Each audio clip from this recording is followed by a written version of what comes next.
Hello. Hi, thanks for coming by. Thanks so much for coming by.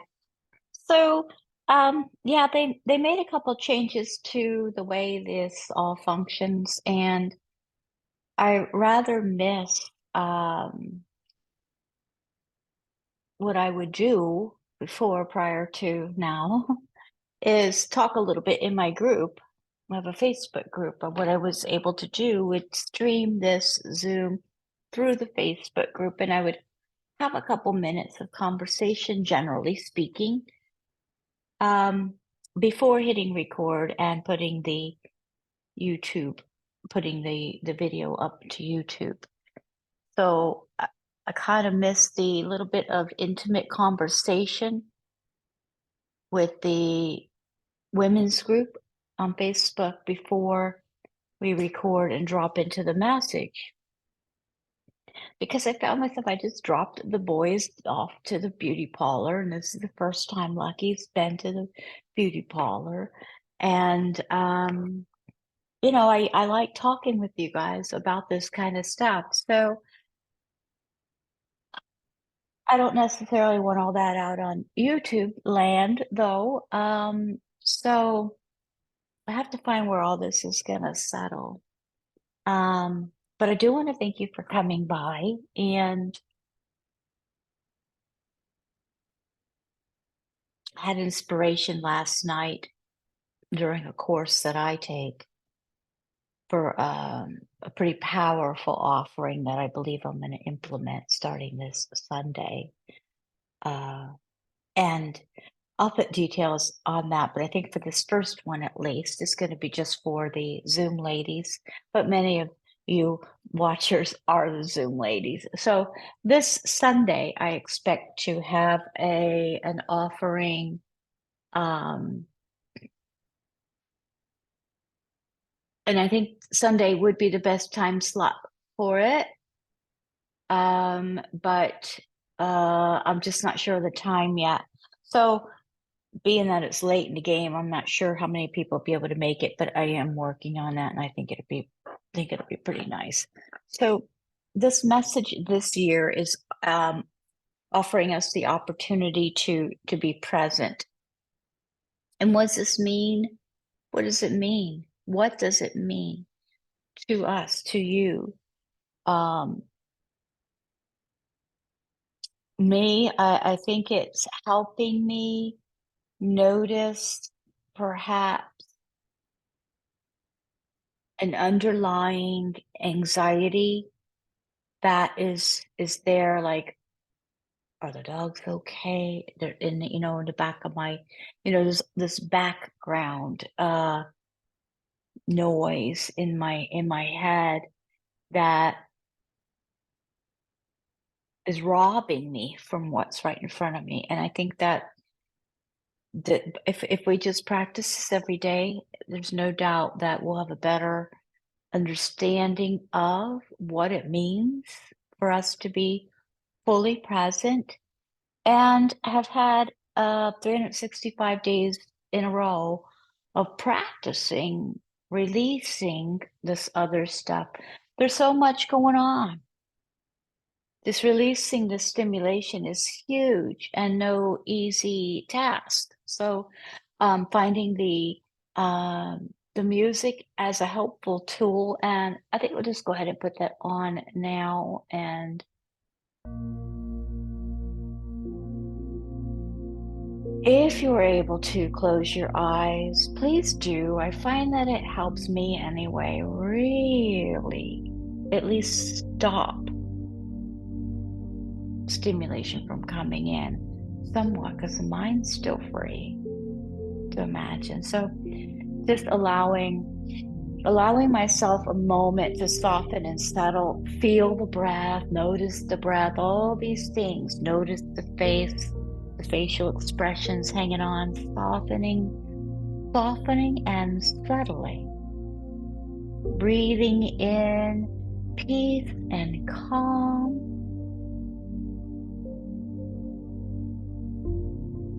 Breathing out, releasing and relaxing.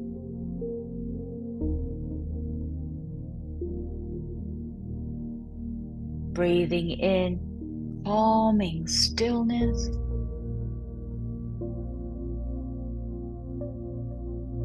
and exhaling, settling deeper. Feel the shoulders coming away from the ears, even the jaw. I just felt the lower jaw let go. Spine, feel that breath. Any of these thoughts come in, just notice them, smile, thank you, mister, and let it float on by. This is the thing, these thoughts come in, and we get to choose what one we pull down and obsess over.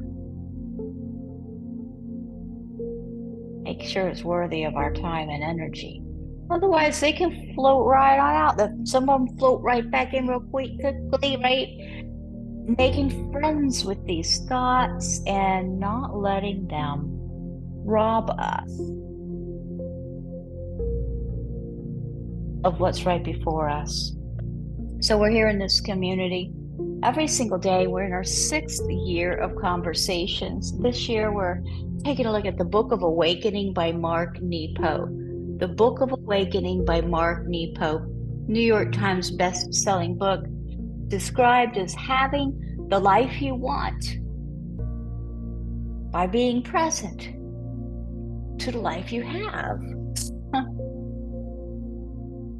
And the message we're offered today for this day number 1921 is titled Burying and Planting.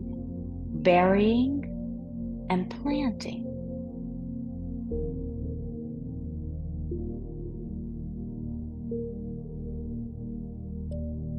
The culmination of one love,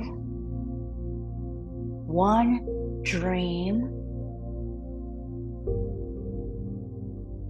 one self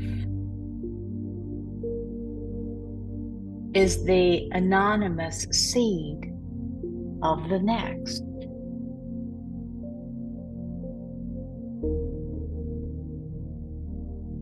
There is very little difference between burying and planting.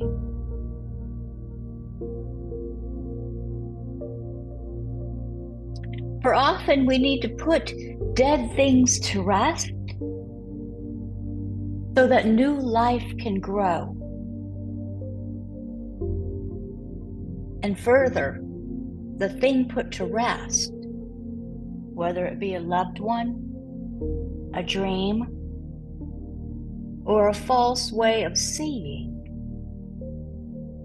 becomes the fertilizer for the life about to form.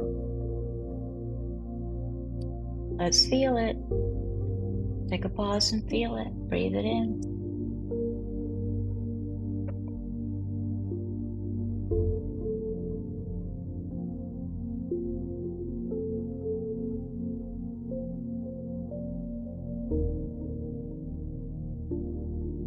As the well-used thing joins with the earth, the old love fertilizes the new.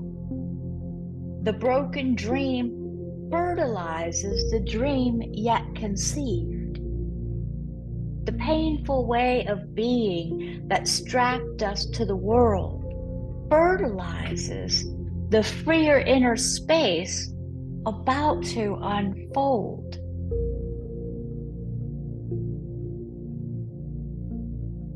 This is very helpful when considering the many forms of self we inhabit over a lifetime. One self carries us to the extent of its usefulness and dies. We are then forced to put that once beloved skin to rest, to join it with the ground of spirit from which it came, so it may fertilize the next skin of self that will carry us into tomorrow.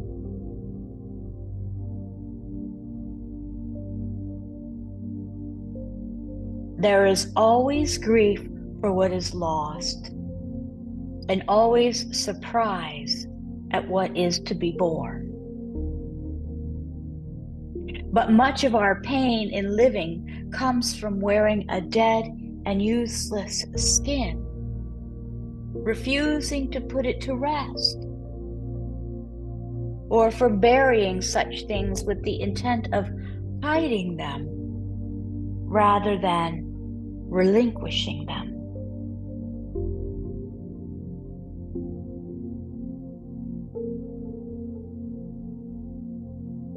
For every new way of being, there is a failed attempt mulching beneath the tongue.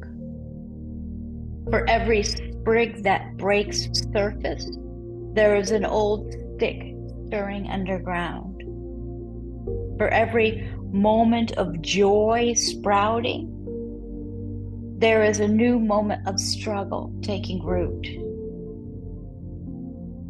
We live, embrace, and put to rest our dearest things, including how we see ourselves, so we can resurrect our lives anew. This is important. Ooh, let's bring it down.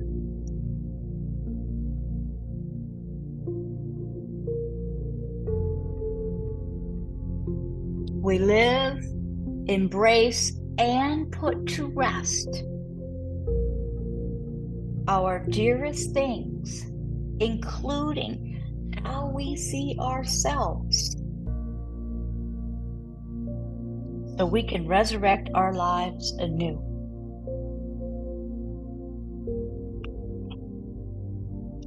What is this? What is this talking about? I'm feeling patterns, holding on to patterns, these old ways of being.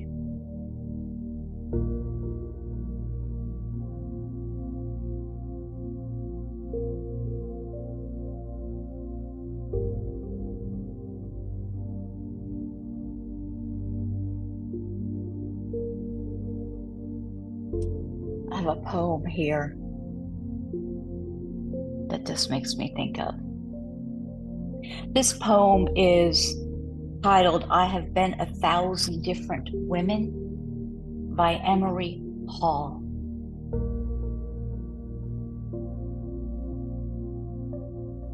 Make peace with all the women you once were.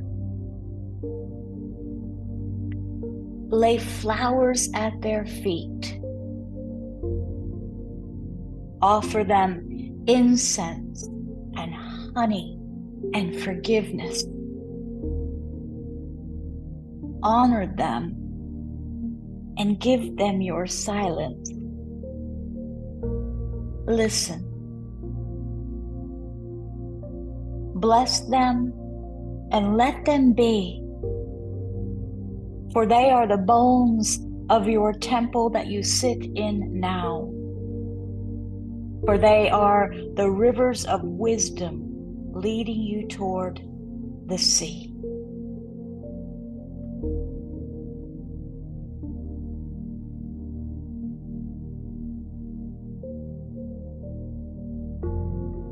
Take a breath.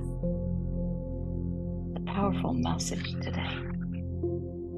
Hope it seeps in.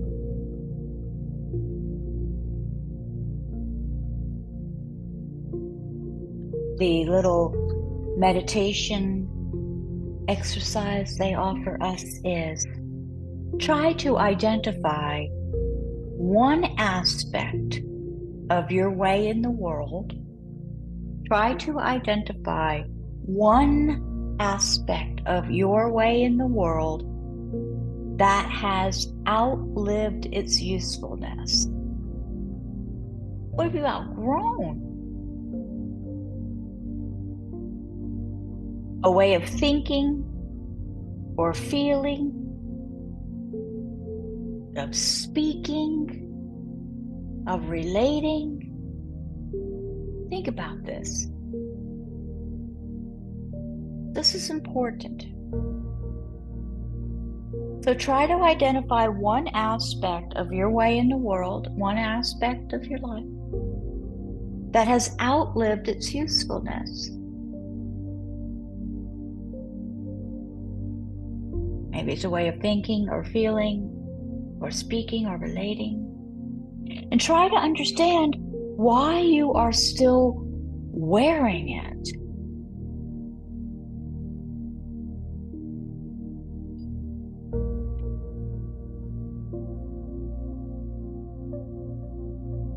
On a sheet of paper, journal what this outlived aspect is and why you're still wearing it.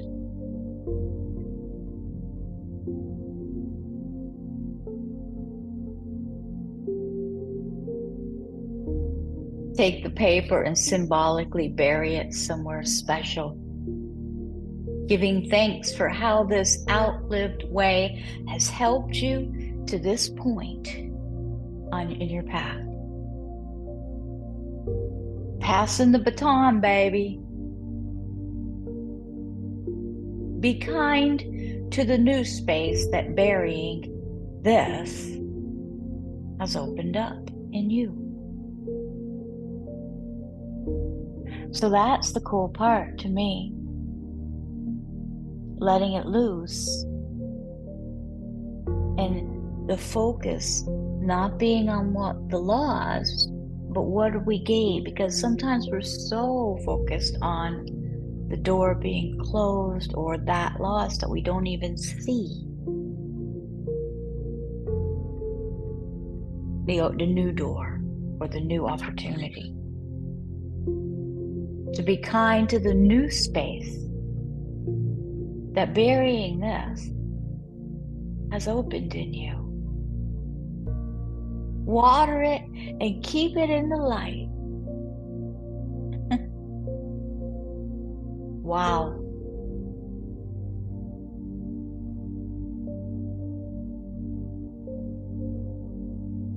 I'm not sure how many of us will take time and journal about this today, as suggested. But I do know that listening to the message and reinforcing this message of being present for our own lives is a very powerful practice to do every day. Thanks for being here. Kudos to us for being here.